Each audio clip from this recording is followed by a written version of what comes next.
Today, we've got a power-packed lineup from billion-dollar chip deals and crypto breakthroughs to Dubai's booming debt markets and a deep dive into the ever-intensifying AI race between the US and China. Welcome to Finance Pulse, and here are the top headlines of the day. The United States has officially approved several $billion worth of Nvidia chip exports to the United Arab Emirates. A major move that highlights Washington's delicate balance between advancing AI partnerships and managing export restrictions. According to Bloomberg, the Commerce Department's Bureau of Industry and Security issued the export licenses under a bilateral AI agreement that was signed earlier this year in May.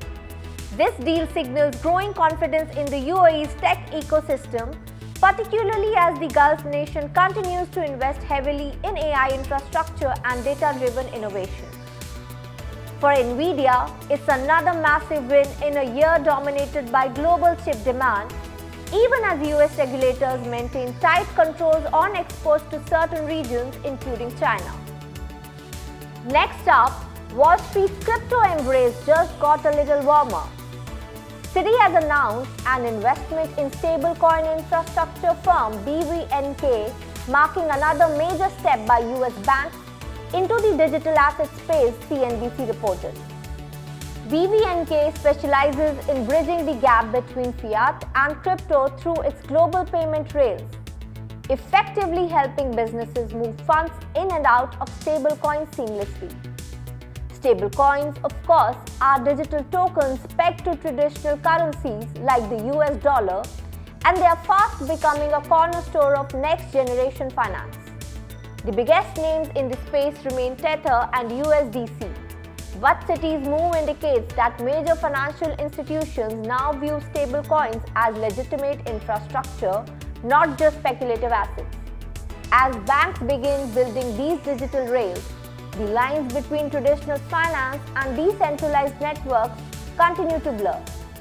And turning to the Gulf, Dubai Aerospace Enterprise has successfully priced its $650 million 5-year Sukuk, with investor demand soaring well past $1.8 billion. The Sukuk carries a 4.5% semi-annual coupon and was priced at a yield of 4.612%, tightening spreads to just 90 basis points above US Treasuries.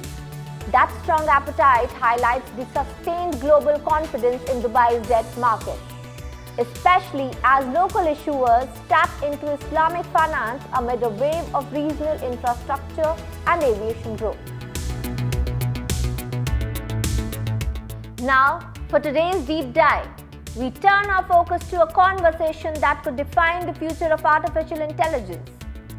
Nvidia CEO Jensen Huang on the US-China AI race. In a candid conversation on CNBC, Nvidia's Jensen Huang warned that the US is not far ahead of China in artificial intelligence, a statement that's sending ripples across Silicon Valley and global policy circles. Huang, who has become one of the most influential figures in the AI industry, called for a nuanced strategy to maintain America's edge. He also praised several Chinese AI systems, including DeepSeek, Alibaba, and Baidu, saying that while US models remain more advanced, China's open source capabilities are well ahead in certain areas. Now, let's break down the 5 key takeaways from Huang's remarks and what they mean for the global AI race.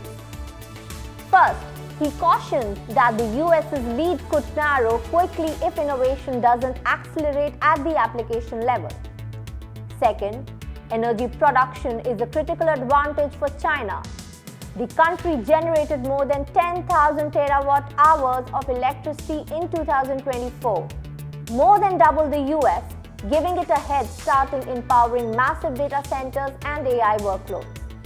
Third, Huawei is rapidly advancing its in-house chip systems, preparing to launch new computing architectures next year. This comes as China restricts companies from using Nvidia chips and pushes for homegrown alternatives, a sign of both strategic independence and industrial ambition. Fourth, Huang emphasized that China's relatively under-regulated tech environment allows it to adopt new technologies faster, targeting AI integration across 70% of its population by 2027. That level of national coordination could give China a structural advantage in diffusion and scaling. And fifth, he pointed to market momentum, noting that Chinese tech stocks have surged dramatically, with Alibaba up nearly 180% this year and Xiaomi up 125%. This rally reflects investor confidence in the country's AI trajectory. Huang's warning was clear. If American technologies fail to expand globally, the US could lose the AI race not because of innovation, but because of distribution. In other words, the competition is no longer just about who builds the best chips, but who scales them fastest, powers them efficiently, and integrates them into everyday life. That's all in Finance Pulse for today. Follow the Finance 360 for more updates.